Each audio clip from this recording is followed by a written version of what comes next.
Good afternoon, ladies and gentlemen. If you can take your seats, please. I hope you had a good morning. The first session that gave us an overview of the industry, and I hope you enjoyed whichever session you were in for the post-conference and pre-lunch session. I hope that you've enjoyed the coffee breaks and the lunches and the opportunity to meet people, make new contacts, and have perhaps what's been said in the past to be the honest discussions that happen off stage, where you can be a little bit more detailed and honest about what you're saying. So we do, as much as we work very hard, and we've been very lucky to put a great program together with great speakers, we also recognize the value of the coffee breaks and the lunches.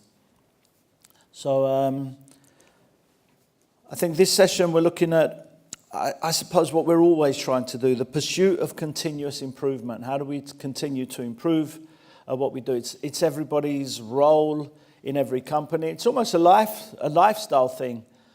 I think there's just a continuous pressure to improve and to find new ideas. And I think, as I said maybe in my introduction at the beginning of the conference, before the pressure was for continuous tweaks, again, as people said, Kaizen, continuous tweaks, continuous improvement. But I think now there's a desire to make bigger leaps and changes in how we can improve things. So that's, again, the underlying theme of the whole conference. Once again, we've been very lucky to put a great panel together. One of the panel members has had to drop out previously from ZFTRW, is unable to make it today. We heard later on. In fact, he was even here as late as last night, but just couldn't get here today, so he sent his apologies. But again, we've got a great panel that represents, a major, if not the major, parts supplier to the global automotive industry and a division of theirs, and a couple of logistics service providers who have got different ideas on what can be done to improve our industry, sometimes from outside of automotive that can be brought into automotive, and different, the way the industry is changing and how it can be supported. Again, the kind of usual rules apply. The presentations, this session is one of the sessions that will be streamed live. So especially my portion, if you want to hear my bit when I'm talking and saying the jokes, you can actually watch it live and see me on stage at the same time, if you'd like to do that. Or you can, or of course you can watch any of the sessions afterwards. And I'm working with a couple of television companies to do a greatest hits compilation of my jokes, to do one kind of major TV program. The presenters will make their presentations and then take the seats. The Q&A will be at the end of the session. They won't be getting individual Q&As after each presentation. So I'd like to welcome to the podium from Robert Bosch Automotive Steering, their Director of Logistics, Payam Dehdari. Thank you very much, Payam. Thank you very much, Luis. Thank you. Thank you.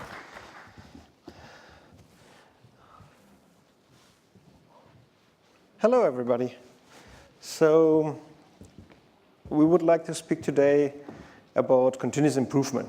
But before we start, everybody comes right now from lunch. We had a very great food. And we had also a bad contrast maybe, because, maybe we have 2 or 3 kilos too much. And we do have to do something against it, usually. I would like to ask you one question before I start. Who is doing 5 times or more in the week sport? Cool. So these guys, I think you was raising your hand. How do you feel with 5 times or more doing sports? Very good. I think all the others can say that as well. And the result we can see, it's great. So you're smiling. I have the same problem. Believe me, I'm doing also 5 times a week sports, but you don't see that. But seriously, and this is all about, something what you're doing, every day, more than less every day. And you have doing lots of efforts into it because you have to take the time for that. You have to go, you have to make your sports, you have to take shower after that. But the result, what you have, it's great. So you're doing it, and you're focusing on it, and you're measuring with a scale every day. And based on that, you're seeing the result. But in the beginning, it takes you some time. And this presentation, what I'm doing, is all about that. You're setting a goal, you're measuring it, you're putting a lot of efforts into it, and you're doing it every day. Nothing more. Probably this is also one of the subjects where it's called lean. So I would like to start with the presentation right now. And the agenda is that I give you first an impression about why is, lean in logistics operation or warehousing at Bosch so important. So why do we focusing on that? If you have a company where you have 400,000 people around the world and focusing a lot of industrial technologies, IoT, Industrial 4.0, why is also warehousing such a big subject into it? Then I would like to share with you my personal experience with warehousing. The next one is that I give you an impression what lean management means for us at Bosch Logistics. And then I would like to show you a little bit about the project. It's called Warehouse Excellence. It's already finished, and the results are inside where you get maybe a little bit motivated to drive this subject again, because think always about it. You can buy a lot of technology. You can make jumps, in your operations with building full automated warehouses or putting nice LED displays on the wall. But at the end, as long as there are people there and as long as people are operating these automatic warehouses, you need to understand how you continuously improve that. And it's not by chance. Good. So let's start. Of course, there is, we can't give you right now detailed figures. And as these figures are very round, you see that we don't maybe have this. This shows that we have, but we know that we have more than 800 warehouses with roughly 2 million of square meters of space. 300 warehouses with internal logistics in 46 countries. We spent several hundred of million euros internal expenses, and I promise you this figure is already 3 years old. With acquisitions in the last time, this is much bigger right now. So these are huge figures on the top, but if you're looking down there, then if I'm going into a warehouse, and right now it improved a little bit, but if I'm asking somebody, a warehouse leader, how is your productivity in the last 2 hours? Barely somebody can tell it to me, okay? They have to say, okay, I have to look into the system maybe. Okay, this would be a good one. Or they have to say, oh, we don't know. We have to figure it out at the end of the day. But if you go into a production site where they're producing parts and you're asking these questions to an area leader or a group leader, they usually can very precisely tell you that. I don't know why it's so different. So it's both operations. Okay, the other one is a little bit more difficult to maybe measure, but it's still both costing us a lot of money. Within these warehouses, we also have more than 150 different IT systems. And Bosch is not just grown by, I would say, natural ways. It's also bought a lot of companies. And we have over 11,000 employees. But this is just Bosch employees, not the employees of the LSPs. Because more than half of the warehouses are run by LSPs. And this fact shows us that we have really significant potentials to improve this. And this is the reason why we have to focus on it and to drive it, because each cent that we save, it goes directly to the profits. And also, much more important, usually a distribution warehouse or an incoming warehouse, this is a barrier to our customers or suppliers. So this has to work, otherwise there are coming other subjects, we are facing other problems. Good, so let's go and discussing now the experience, what I also started to share before.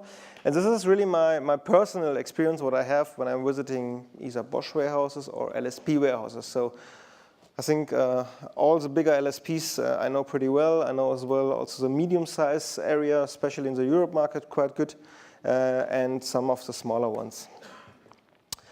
What I see is that if you make a go live of a warehouse, then the performance of the warehouse, goes pretty high. Everybody is focusing, and then it reach a certain level. So this is good. Okay, everybody is doing their efforts. But then, if you're looking a little bit, a couple of months or years later, the performance stays stable. So it's not going continuously higher until maybe a next generation of technology comes. So my question to that is it because we can't, or is it because we don't focus, or is it because we don't set a priority into it? The second one I already mentioned, that we don't sometimes have the right figures to measure. And a very funny story. There was a warehouse manager, was a good guy. He just told me he introduced a productivity measurement. And I said, okay, how do you do it? Per shift. And I said, cool.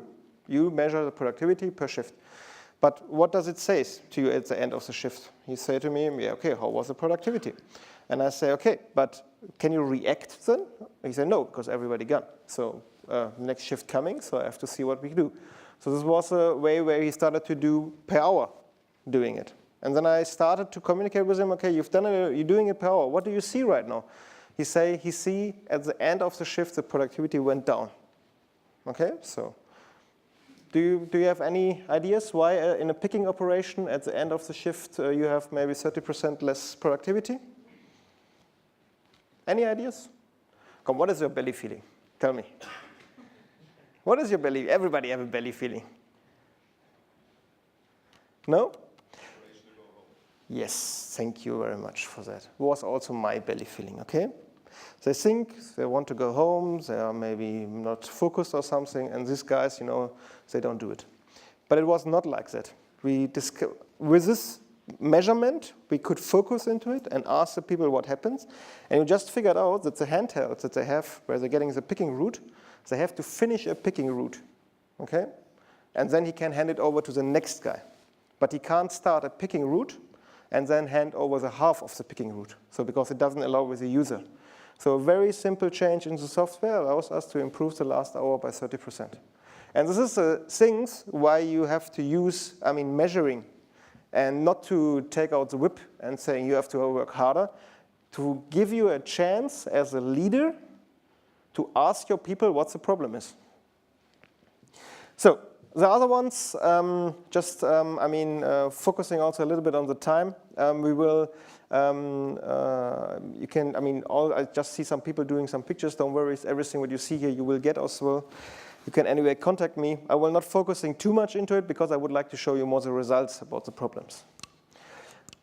So what do we do at Bosch? There is, a systematic way how we doing the continuous improvement.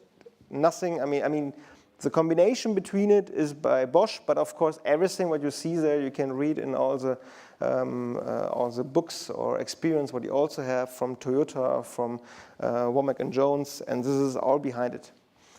But the important is that you start, to see, it's a system tips that you see what is, the whole problem, and then you decide where do you focus on the point tip to solve this problem. And this is the most thing what you have to take out today and what I expect about this slide, because this slide is more than 3 or 4 weeks of training behind it.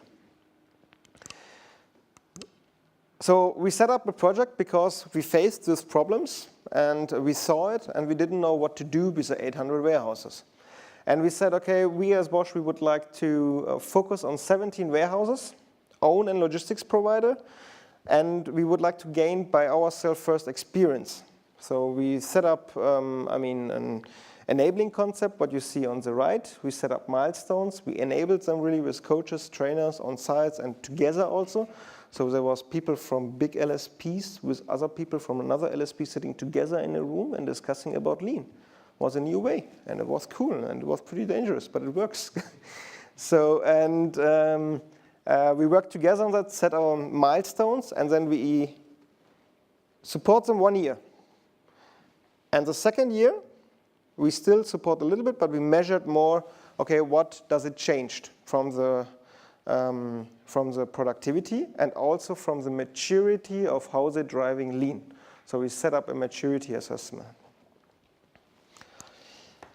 And here you can see as an example just, and I would like to go a little bit deeper of this project, just from a warehouse in Denham. It was our own run warehouse. We see on the left side, we see a productivity. Okay, so this average 100, we just make it because we can't give the real figure. So we said this was 100 before the project when we started with the enabling. Then it starts to getting slowly higher. But when we started to make really workforce management and to establishing the standards, then we saw that they gained 32% just in that area to getting higher productivity. Okay, mess was maybe before high, but this shows if you're really focusing, you're going higher. And on the right side, this shows as well, you have the maturity on the left side, so with the point CHEP and the system CHEP. And then the first line is, of course, the maturity before the project, and on the right side, the maturity after the project. So you can say, okay, this was by chance. So we took it and for all the 17 warehouses. So you see here on the left, you see again the productivity change, and on the right, the change of the lean management maturity. And this graph shows, I mean, that there is maybe a direction where this both goes on the right.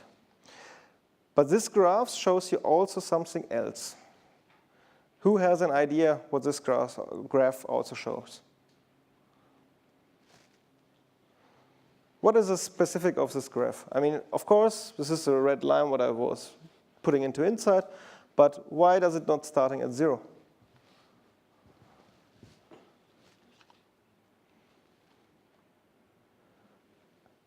This is all about sports. You have to first invest, okay, a lot of efforts to doing lean, and then later it starts to getting better. So, and this is exactly what it's showing. And this is, I mean, this was for me, I mean, when I was discussing this with some people, it was really cool because how often, I mean, when you're getting a project and you're getting people management asking you, okay, where are the results? So you can tell them, Bosch have done it as well, they have some figures, so you need some time, okay? And then it comes. Good. So in overall, the warehouse excellence operation, so on the left side, you see what kind of average assessment points we've done during this project. So it was 23 points compared, of course, before. And the productivity was about 14%, 14.46%, what we improved on the whole warehouse operations. Now, some people, and this was a big discussion what I had internally because they're getting really, I mean, angry, they said, but what is with the other 56 warehouses, okay, in the control group? Because maybe they're doing something else and they're also good. Why we should do that? So we done all those things with the control group as well. We didn't touch them, so we didn't support them, but we measured how does the maturity change and how does the productivity change. They've done also good, but not as good as the warehouse excellence group.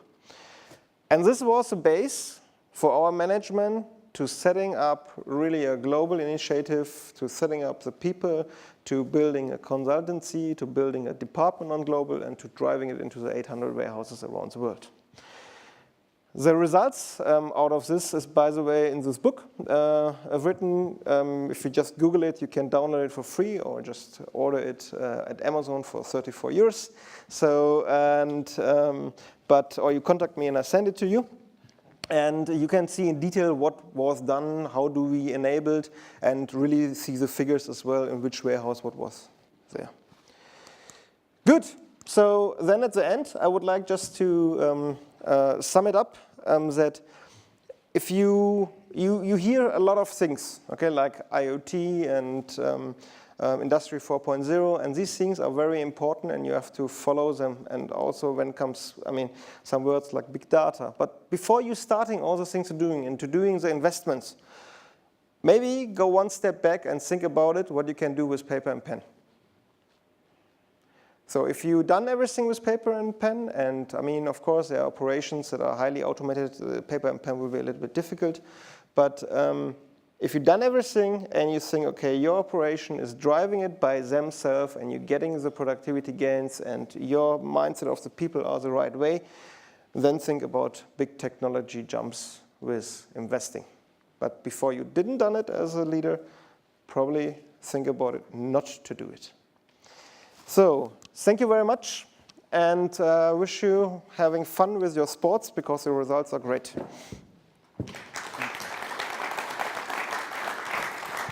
Thank you very much.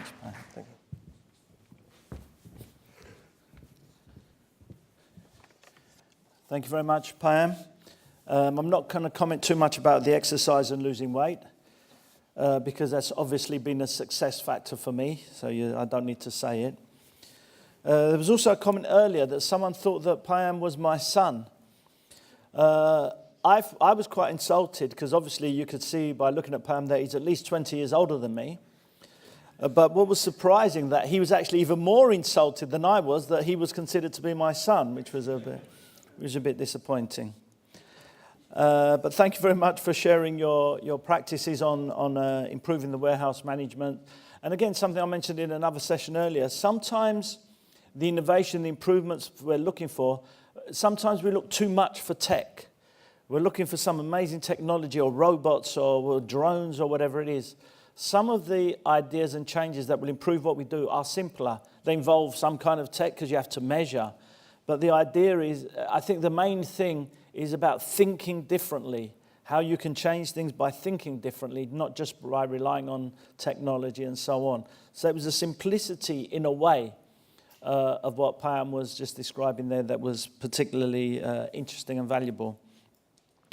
Next up, we've kind of said about, learning from other industries. Automotive logistics tends to be, perhaps used to think we were the kings. The best logistics comes from automotive. But there's still a lot of lessons that can be learned from outside of automotive as well. So to share some ideas, I'd like to welcome to the podium Kai Derda, the Country General Manager for CHEP. Thank you.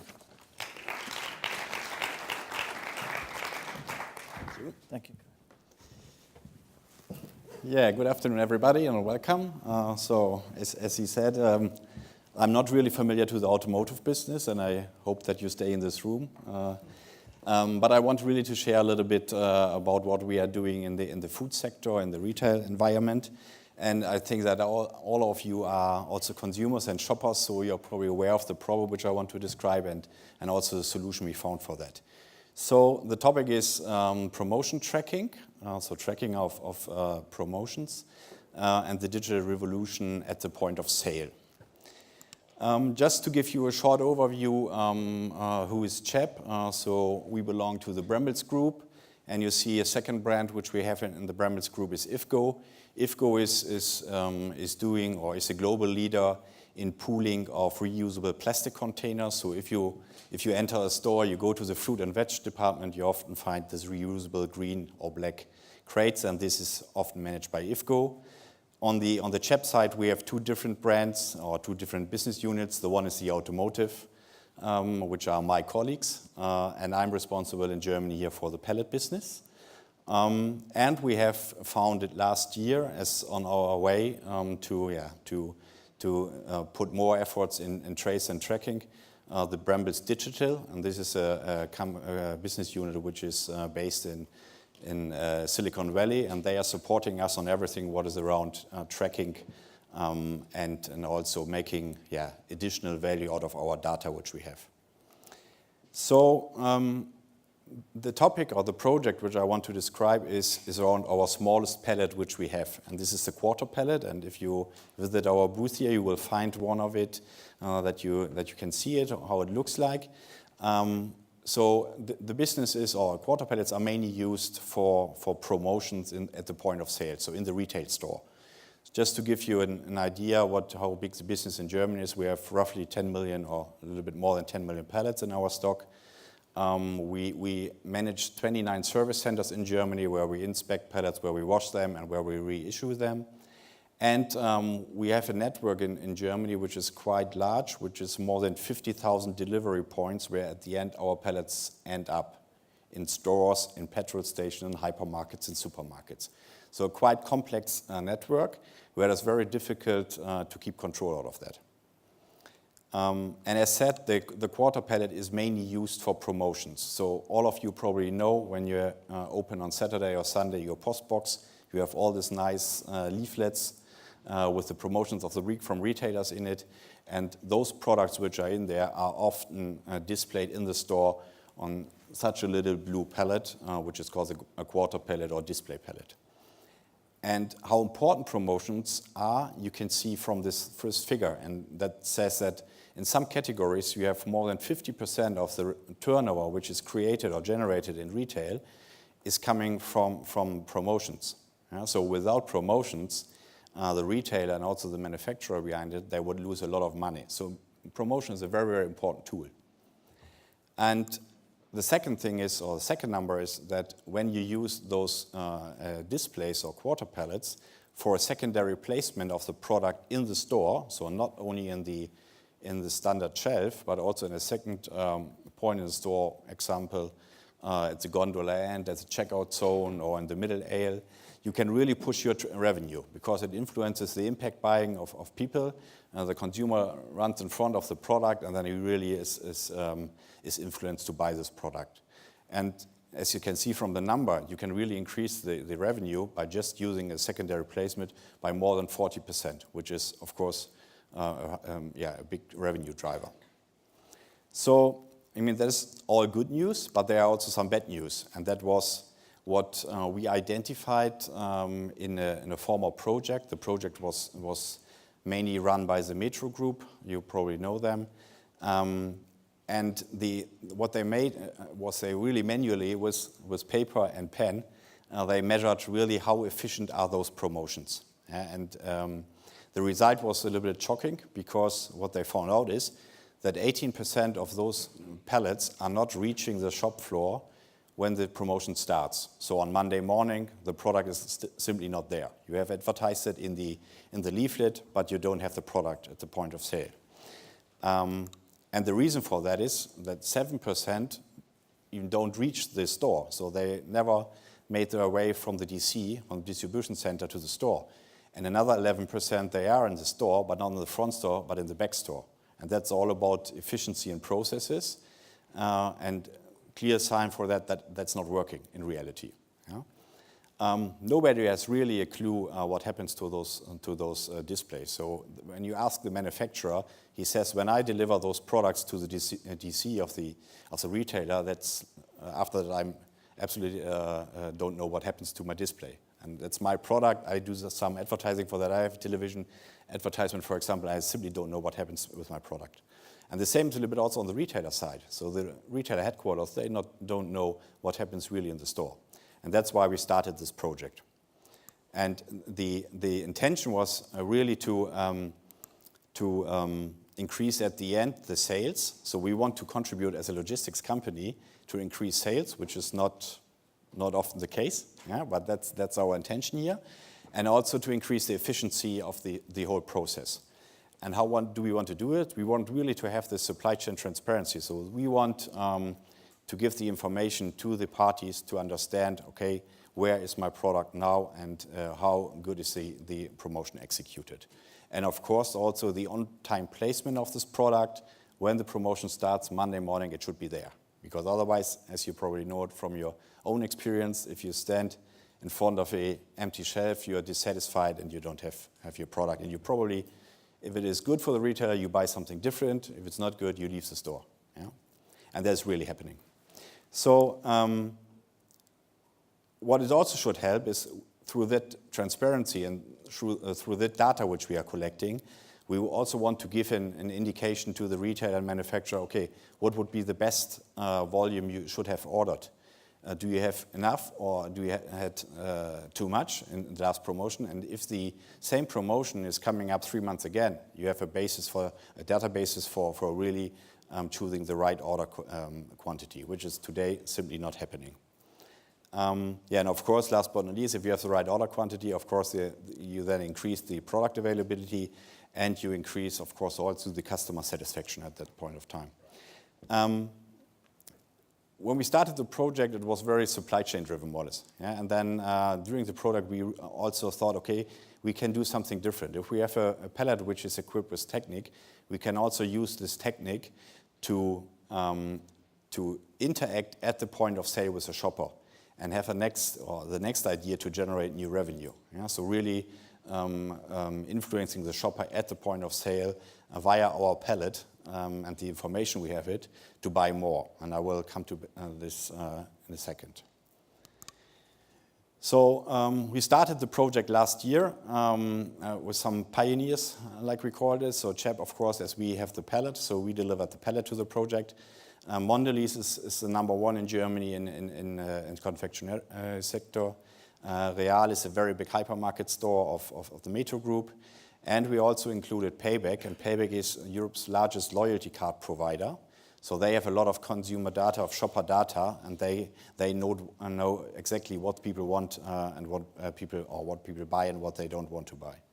So we also applied last year for the ECR award, which stands for Efficient Consumer Response. So that's really how companies work together and really try to make the whole supply chain more efficient and also have the consumer always in mind. And that was where we won the award last year for the best cooperation on the supply side, which of course was a great honor for us.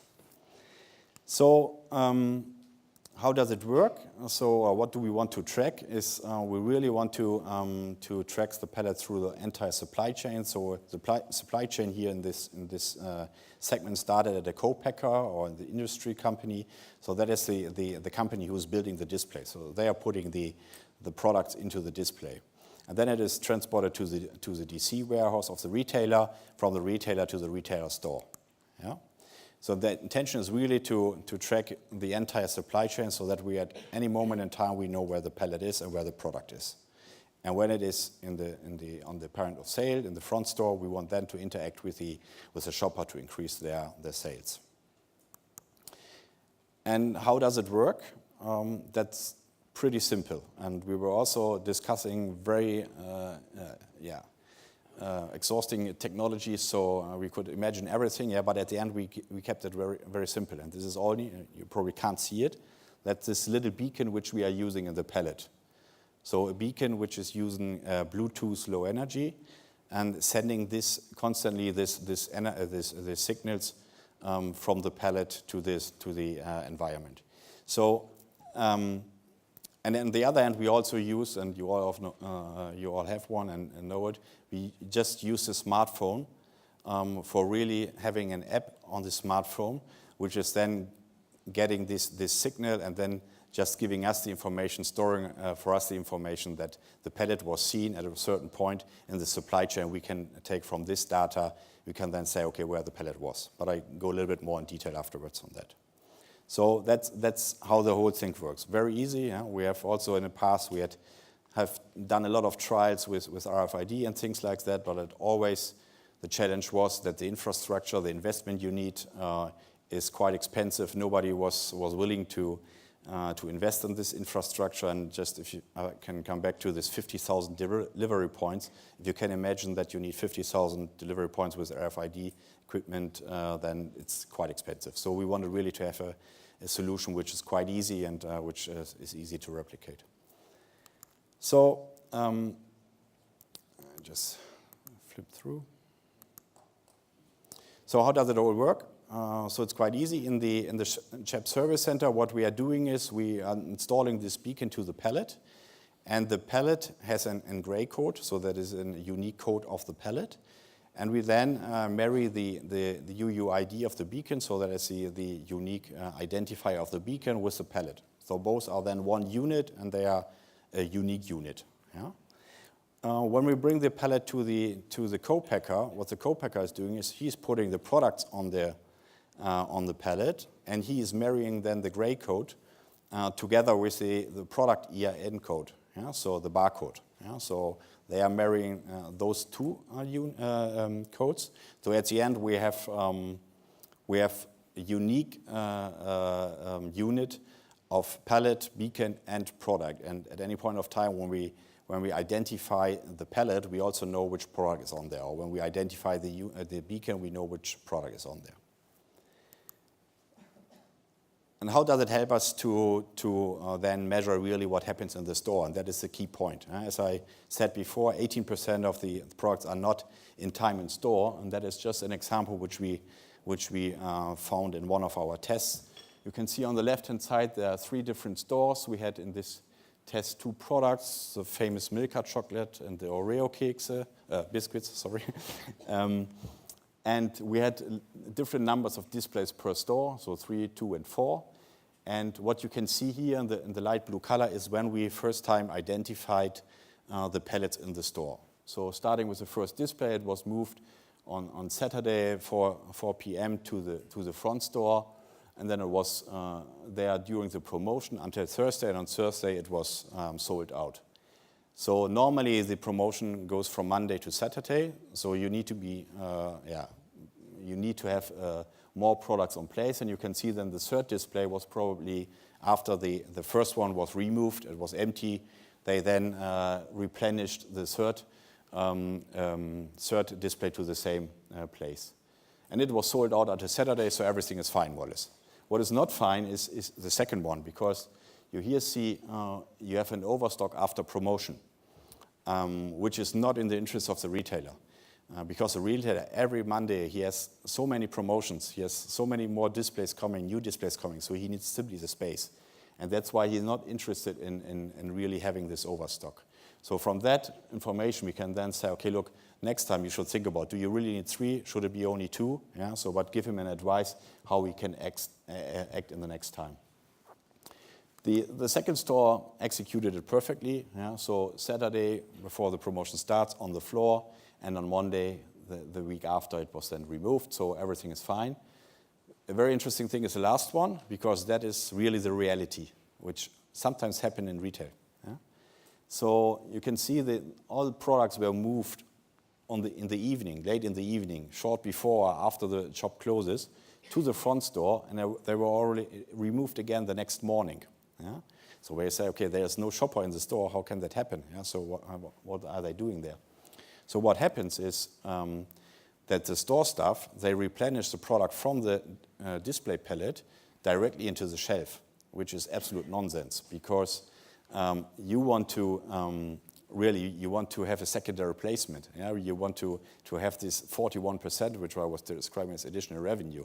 But what the people are doing here is they put it directly in the shelf. There are, I mean, of course, then lost sales because you have no secondary placement left. Yeah? No product is there. But also what happens is, you can imagine normally you use a Euro pallet and replenish the product. Here you use 4 quarter pallets, which is good for us because we rent 4 instead of 1 pallet. But it's of course more expensive for the manufacturer.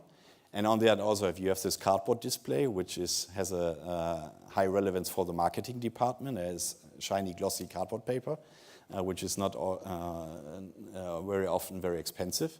And everything is lost. Nobody uses that, because people just are putting this into the shelf. And that's why this is a very important information also for the manufacturer then.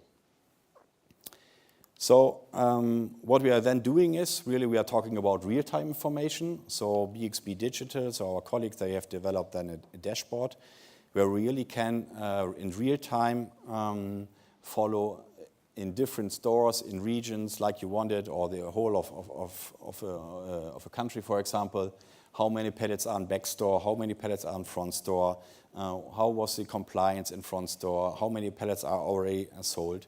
So a lot of information which we now give to the manufacturer and the retailer, which he didn't have before. And you also can look into the single products, really see, okay, what is the number of pallets left in the front store, for example. And what you also can do, and I think that is the most important thing, is a little bit what we said before. So if you measure at the end, it's too late because you can't react. So what we are doing is we are setting alerts. So every individual in the manufacturer or retailer environment, they can set their own alerts. Yeah? So in this case, the first was an early start. If it's 4 hours or earlier, already moved to the front store, you probably don't want it because there's a risk that they already sold it before the promotion, so you can adjust like you want. But also the late start. You can get an alert if it's not at 9 o'clock in the front store, but it's still at 11 o'clock not there. You send an automated, your system sends an automated email to the store manager and says, look, you have some of these products in the back store, but nothing is in the front store. The promotion started, so please put it on the front store. So that's, of course, then how we can support to make the whole thing more efficient. And you can add users like you want, so the number is not restricted. So that's just the history, yeah, as you can see. So we measure different alert types: front store, available, back store, start early, start late. So that's how we then afterwards can really evaluate, when you plan the next promotion, how the first promotion was executed. What is also very interesting is something which we could also, or what we have done in the test stores. So what you can see here on both sides are two different Real stores in Germany, and this is the layout of the store. So everything what is colored is the front store, and the white parts are the back store. So in addition to our smartphone and the beacon, we have also installed some routers in the stores. So about 6 to 9 routers per store. The routers which you have at home, so the wireless LAN router. And via these routers, we can identify exactly where in the store the pallet was, or where it is. Yeah? So you have an exact position where the pallet is, and from this, you can then also, again, put the data together. If you know where it was, and if you know how many you sold, you can just make the relation: what is the best place in my store where I can sell this product. Yeah? So another information which is then, of course, mainly for the retailer, very, very interesting. So that was the supply chain part, and then the shopper interaction. Not sure if everybody really knows how Payback works, but we did this together with Payback, the loyalty card provider. So what they are doing is they have a loyalty card, so people showing their card when they are at the checkout. So Payback really knows what the people like to buy and what not. What they normally do is when there is a promotion next week, for example, and they have agreement with manufacturers or retailers, they send coupons out the week before. So you get a coupon that you, for example, get a better price, or you get pay 2, get 3, or something like this. So any kind of discount. What then happens is that everything, or those coupons are sent out already electronically. So everything is at the end on your smartphone. But the people or the consumer has to remind himself when he is in the store next week that there is this coupon on his smartphone, and that is often not happening. Yeah? So in the past they used paper. Yeah? They had the paper in your pocket, and then you took out all the papers and then looked for the coupon. Today it's already happening electronically via the smartphone, and that was the point which we wanted to improve. So what we did is we said, okay, when the consumer enters a store and is 5 to 8 meters away from the pallet, the beacon is getting in contact with the Payback app. And the Payback can recognize that is the consumer ABC. Yeah? And he just looks into, or the system of Payback looks into in the database and says, has this smartphone last week received a coupon, yes or no? And if yes, then there's only one little push notification, like it, like an SMS or something like this, which you get on your smartphone, and then you are reminded of the coupon. And this small thing delivered incredible results, which you can then see on the next slides, if it comes. Yes. So what happens is, just by this little push notification, and we start at the right side, the number of buying customers increased by 88%. And we also worked with control groups, so similar groups. So just the one who get a push notification, 88% more customers bought the product. Those who bought the product spent twice as much. So the increase per product increased by 100%. So instead of buying just 2 of the products, they bought 4. And in addition, which is very interesting, is that they also, via this push notification, we manage it to increase the number of new customers, so customers who never bought this product. Yeah? So they bought this product through this push modus, which is outstanding results, as you can believe. So there's everybody is exciting around that, and we have also done some further tests with that, and that's the numbers are confirmed. Yeah? So very good results. So at the end, we believe that our 2 targets, the one thing is to improve the efficiency is achieved, but also, of course, as you see from the numbers, also the increase in product turnover. So taking this and to summarize a little bit that is what is our way ahead. So at the moment, we are using this beacon, as I said, but we are also developing via our Brambles digital business unit and standalone tech. So we are further developing this, that we are not necessarily dependent on apps. Yeah? So we also think about using something autark. We develop currently a weight sensor. So the weight sensor which is on the pallet. And the reason for that is that today we only know when the pallet is in the store and when it is removed, so full and empty. But we also want to really track how the sales during the week is. Yeah? And by using this weight sensor, you can really see how many weight is on the pallet and how many products are sold in a certain time frame. And then we are doing some further practical tests, and everybody is invited to join us in that. And the final goal is, after completing now the business cases, that we start this year really with a full rollout on that. So that was a retail story. Nobody left the room, which is a good sign. I think a little bit we should learn from each other, and you already mentioned that. And we have tomorrow a think tank session, and Vanessa will host it. So I really invite you to join us and think about how we can also, learn in other industry and really apply it probably also in the automotive industry, what we are doing here in the retail industry. Thank you very much.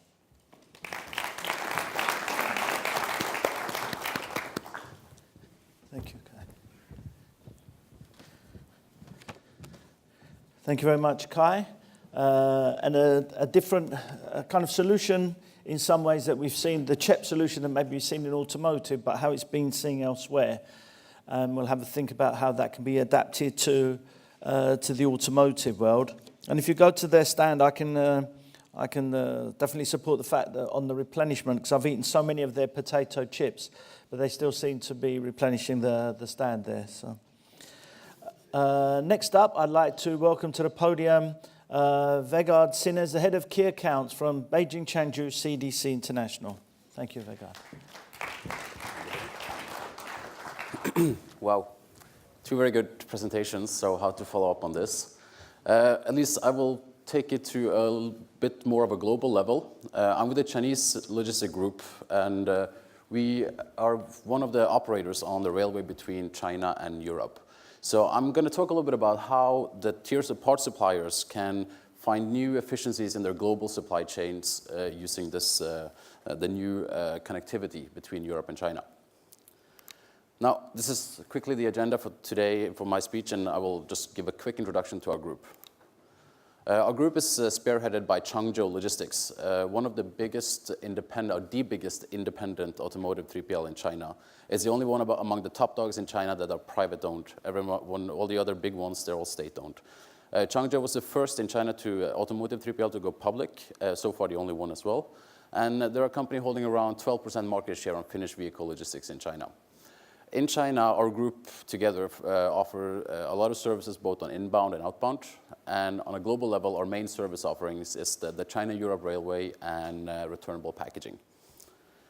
Okay, now I will quickly introduce the belts, or the railway network connecting Europe and China, and talk a little bit about how the automotive industry relates to this.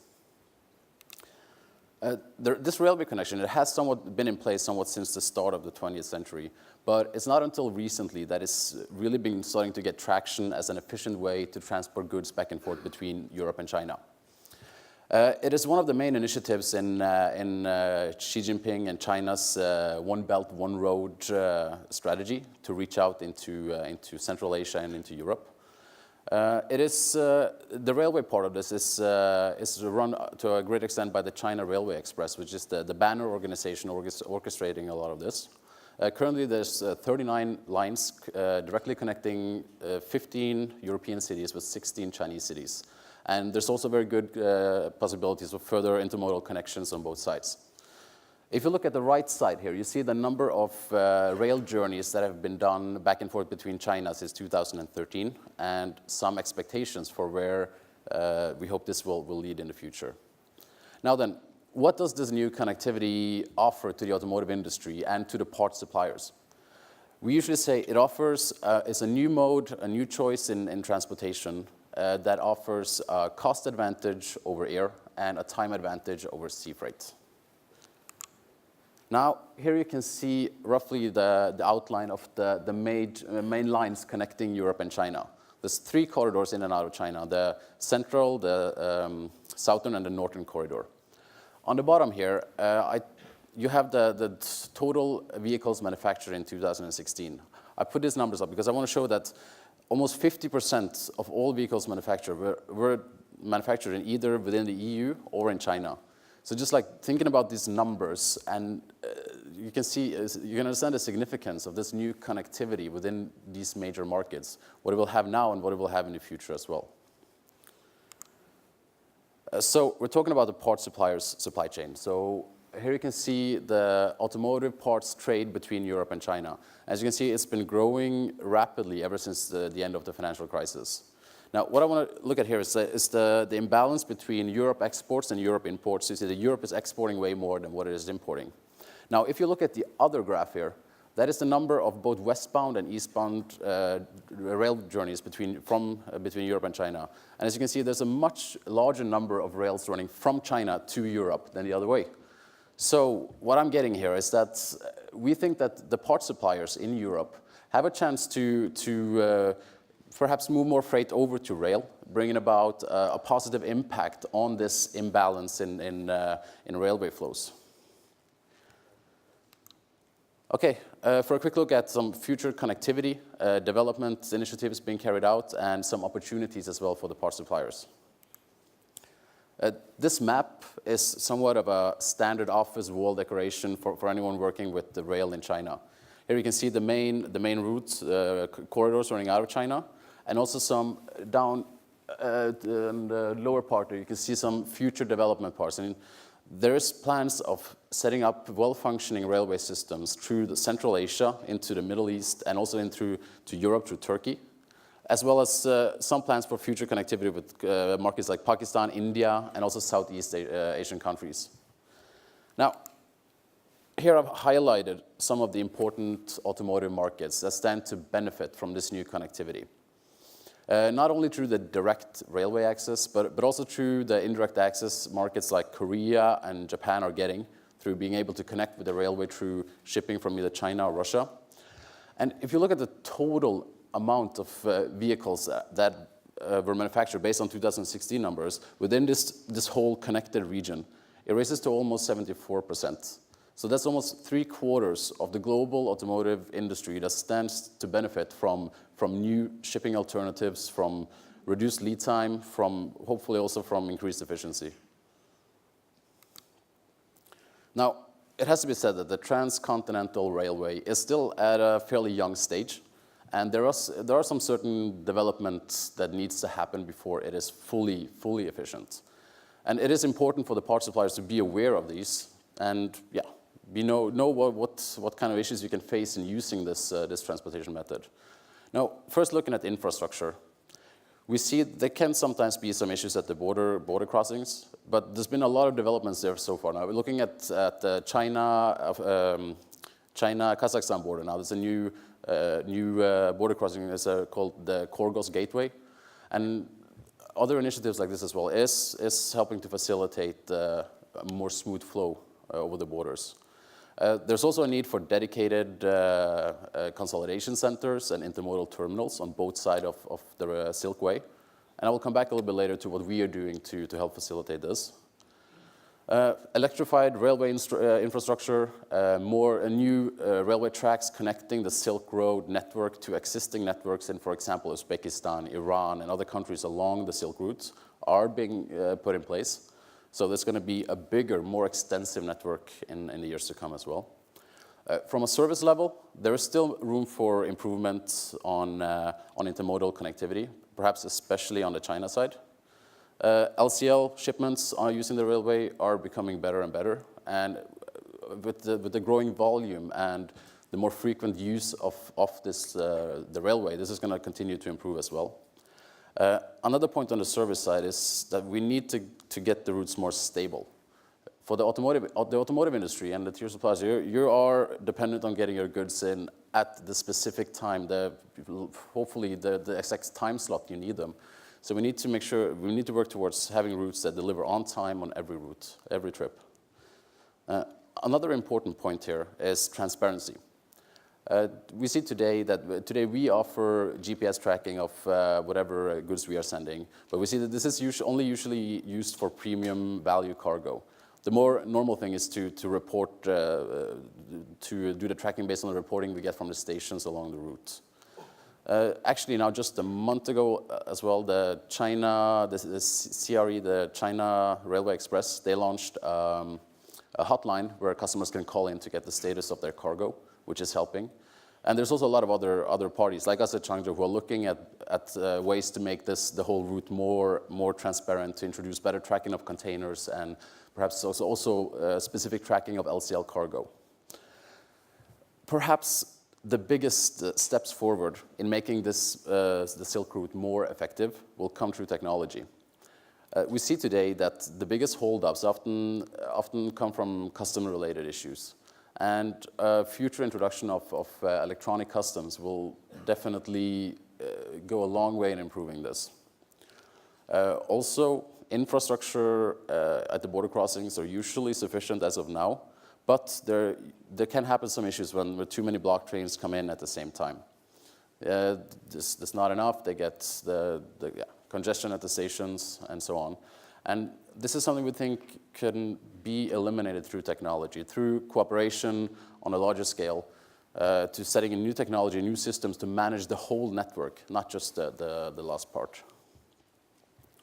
Okay, on to some opportunities we see for the part suppliers to increase their efficiency by utilizing the transcontinental railway. First off, there is a good chance to get access to new markets. Perhaps looking first at Iran, a country that has not been dealing a lot with Europe, but now after the recent lifting of the trade restrictions, I think we can expect a better relationship there. Perhaps especially looking at what PSA is planning in Iran. Also, other Central Asian markets, they heavily lack in tier supplier networks. And a good example of how rail have been a good solution here can be found if you look at the GM's plant in Uzbekistan, who have been bringing in mostly all of their material by rail for the past 8 years. Now, another one is the network expansion to more established markets like Japan, Korea, perhaps even India and Southeast Asian countries in the future. We see that this perhaps can be something that will bring the APAC and the EMEA entities closer, create more Eurasian collaboration within the part suppliers' organizations. Perhaps most important, we see this as a way to improve flexibility and efficiency. Now, you have a greater choice in mode, it gives you more flexibility, but we also see that you have a chance for cost savings, both through moving cargo over from expensive air shipments onto rail, of course, accompanied with the right planning and the right strategy, but also perhaps through the shorter lead time from between Europe and China also gets your products to market quicker, frees up capital, enables more leaner operations on both ends. And also, you're getting a diversification. You're introducing a new mode to your supply chain. You're getting more diversification in where your goods are. And you can perhaps safeguard yourself a little bit more towards big disruption, say, in the ocean shipping industry or in any other big natural or unnatural events that might disrupt your supply chain. Also, we think it can increase efficiency quite a lot, not only through the reduced lead time, but also through other options that open up due to this reduction in lead time. Packaging, for example, can be improved. The shorter cycle time between Europe and China makes it more viable to introduce returnable packaging. For the same reason, you can perhaps start doing more plan your deliveries better. You can do just-in-time deliveries over long distance, perhaps, with the right planning. So basically, to summarize quickly, we believe that the part suppliers have a lot to gain from implementing the transcontinental railway in their supply chain. And the ones who can do so effectively will be building strong supply chain capabilities and be taking the right step on the path to continuous improvement. So To quickly end off, I will quickly talk about some initiatives we are introducing to this and some of the service offers that we have that relates to this topic. Now, first, we offer door-to-door service between China, anywhere in China, and to a growing selection of European cities. We've also had a lot of interesting development now over the past months, where we're setting up a new route from China to Iran. And the top executives from Changjo were actually just back from Milano now on Monday, where we're part of an initiative to set up the first direct rail link between China and Italy. From a packaging perspective, we offer end-to-end solutions for returnable packaging, everything from planning and design through manufacturing and operations. We work with steel and plastic and have over the past couple of years grown to become one of the bigger players in China. And our global presence is now taking pretty good shape as well. We have what we call a 4+1 strategy here in Europe. We're looking at setting up one central distribution center and 4 regional distribution centers throughout Europe. And this, combined with our 2 logistic bases in Alashanko and in Harbin, which is the 2 main entryways into China using rail, is something we hope to introduce to make the rail logistics between Europe and China more efficient. We are also investing a bit in logistic equipment to circulate between these 2 regions. To make it better for the part suppliers, we're setting up returnable packaging lanes to make parts logistics more effective. And we're also now introducing some specialized vehicle racks for finished vehicle logistics in containers, which will be running back and forth between China and Europe. And we'll be the first company, or the first party to have a larger quantity of this running on the railway. Okay, thank you all for your attention. If anyone is interested in continuing the discussion, either about rail, about China, or our company, or anything else, feel free to connect with us, meet us at our stand, reach out. We're here to make new friends, new partners. So yeah, please feel free to reach out. Thank you.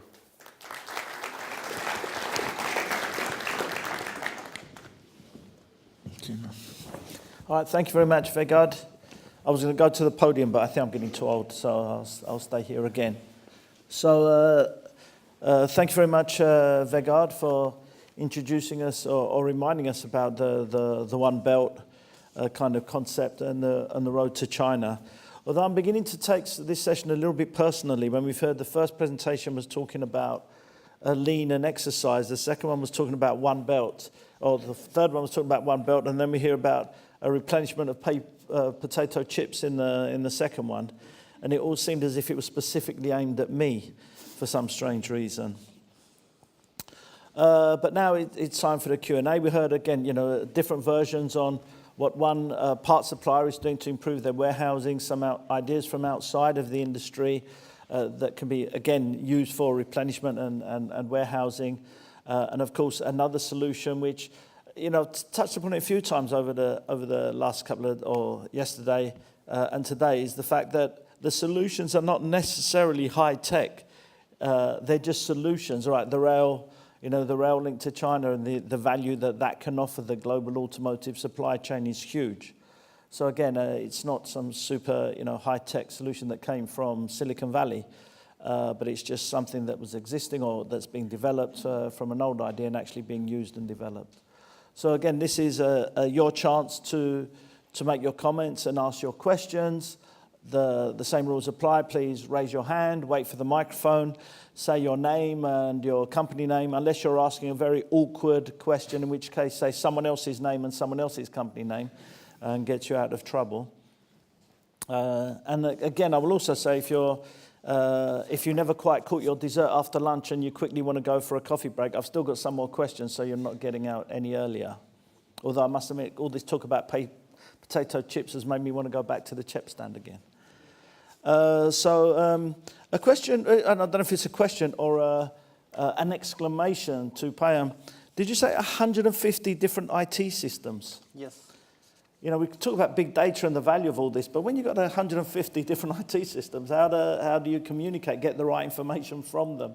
Yeah, I mean, we have to consider that from this 150 IT systems that we have within the warehouses, they are not all connected. Yeah. So there's 16 divisions from consumer goods until automotives, And this is, I mean, the way that we want to try to getting them together. So to answer your question, they don't communicate. Yes. Yeah. And then the next question, of course, is how much of this information, and you kind of touched upon it a bit, but how much of this are you sharing between, because you said how many divisions you've got between you, because there's a lot of talk about collaboration. And when I speak to car makers in particular, when I will say, why don't you collaborate with other car makers? One of the answers is, we can't communicate internally, or collaborate or communicate internally, never mind collaborate with others. So some of the best practices that you've got there, are you collecting it from others? Are you sharing it with others? I mean, of course, at Bosch you have different divisions where you have the whole supply chain, and they really, from the car maker until the tier 3, they communicate with each other. But as you have such a diverse, I mean, really portfolio, so it's not like the washing machine is communicating with the car part. Okay, so. Yeah. Okay. Does it answer your question? Or? It does, and I must admit, I've always wondered why my washing machine doesn't communicate with the car part. But it starts. At least the washing machine is communicating with you. So. Yeah. No, absolutely. Although I'd like to think that my washing machine communicates with my wife. And bearing in mind that if my wife is watching the live stream, I was only joking, darling, of course. Yeah. Any questions from the audience? Okay. To you there on the CHEP, the solution that you Kai presented was broadly relevant, to automotive. If it was a story, you'd say the story's kind of the same, but the characters were different. How much of what you're doing there in retail have you shared or have you discussed with the automotive team? And what has been the outcome? Have they found it relevant? Is it something that they're wanting to use, trying to use? I mean, as we are living under one roof, to be honest, and that's really physically also the case, as we both have our offices in Cologne, we are sharing this information, of course, with each other. I think at the end, it's a lot about asset tracking, yeah, and at the end, on our side, the asset is the pallet, on the other side is a container, so I think there are a lot of, things which we share, and also I think a high interest on the other side of our business that we really want to do something with that, and that's also the reason why I'm probably presenting this here, because I think that could be also relevant with a very easy technology also to find some use cases in other industries. Mm-hmm. And because you're working with that kind of side of the industry, and I don't know how much you've touched upon automotive, did you find retail more open to change? I know maybe they're dealing directly with the end customer, so there's a slightly different thing, but do they look at new ideas more easily? They're still huge, we talk about General Motors and Ford or Toyota being huge companies, but so are the retail companies. Many of them are huge and a little bit could be caught up in bureaucracy. Yeah, I think they are just at the starting point, to be honest. Mm-hmm. Yeah, so we still have, if I talk about Germany, we still have these stationary stores, the offline business, online food sales in Germany is less than 1%, so it's a very tiny part of the business that might change a little bit through the start of Amazon Fresh in Germany. If they really do something in this segment, that will really give the online food retailer a push, and I think that will be very interesting to see how that develops. Yeah? With regards to technology, it's a little bit that you see more and more flagship stores in the retail where they try something, but it's not that they fully rolled it out. So.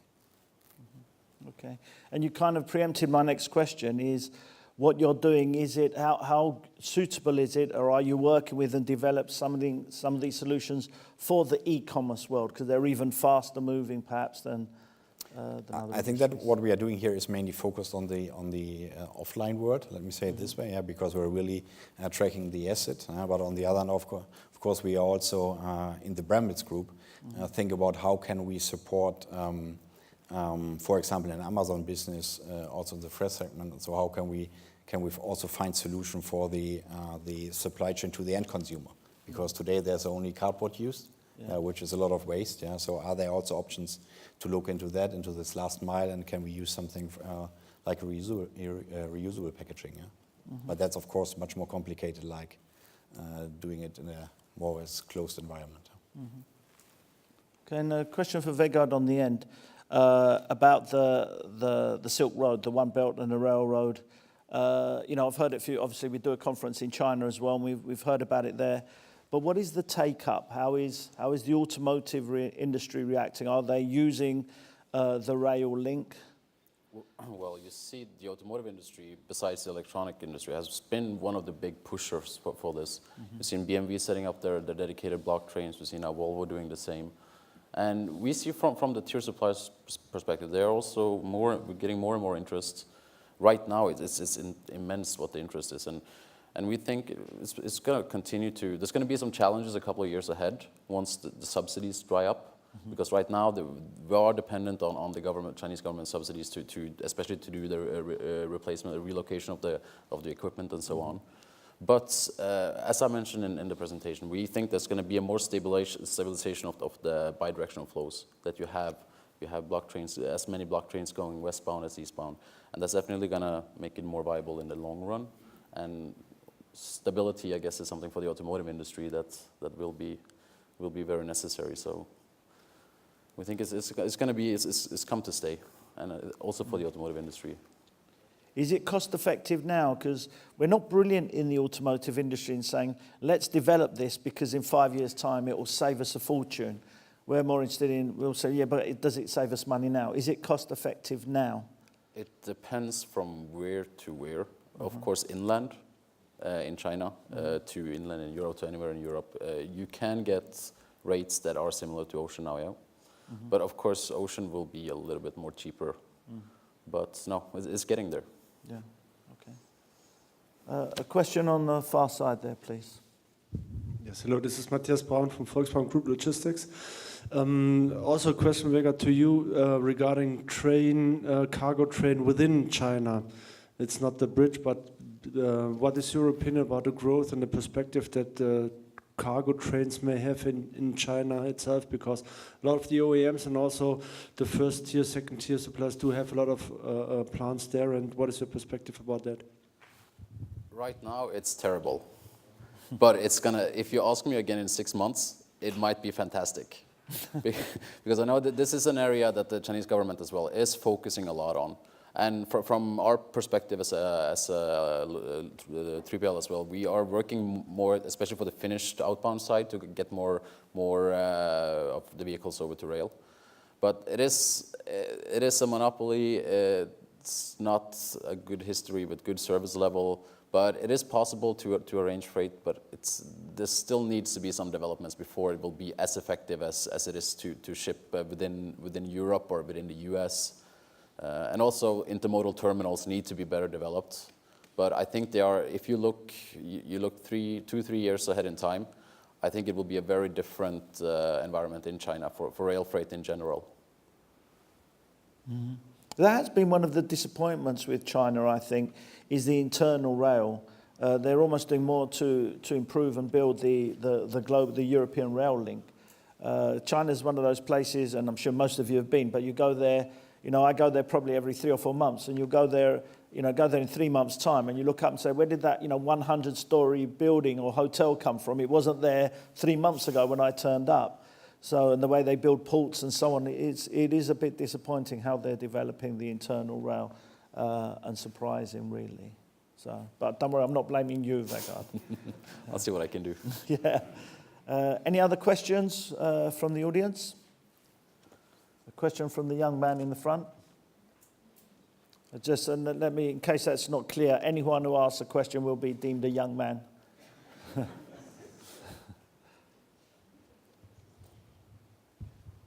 Thank you, Louis. Right. Young man, I say. Okay, good. Well, I'm Stefan Breiche from Cologne University of Applied Science. Question regarding the beacon technology. And that meant looking at the gentleman from Bosch. A number of suppliers are also trying out this technology. My friends from ZF are doing it. I heard your companies also look into that, so that active tagging of items like pallets, crates, or even the individual product Can you let us know a little bit about what's happening at Bosch, if there are things going on there? Yes. I mean, I just yesterday spoke with somebody about that, and the Internet of Things. I mean, the base of that is, of course, where are the parts and where are they tracked. So, and right now, it's a subject that is driven in the divisions in the different fields. And for example, there is a project with Volkswagen over there that is already, announced, I think, last year, where we really showed up that take it through the whole supply chain. But to give you a full overview about what is done in all the company, in this moment, I would say, so we need a separate, maybe separate meeting with a little bit more time. Because, as you know, probably Bosch, trying to be the leader in this subject, IoT and Industry 4.0. And so this is the reason why they're really trying to focusing in each and every area to drive it forward. But highlighting automotive logistics, so this would be a good example with Volkswagen. Thank you. You're welcome. Okay. Right, again, we've overrun, and as I said, I missed my creme brulee earlier, so I'd like to go join the coffee break. But again, thank you very much for the panel, for an interesting session. Thank you. Once again, please let us know your opinion on the session itself and on the whole conference if you're leaving early by using the iPads outside. So as always, your opinions are very important to us. But thank you very much. Enjoy your coffee break, and we'll be starting in at 4 o'clock on the dot, Greek Cypriot time. So, thank you. Thank you, Luis.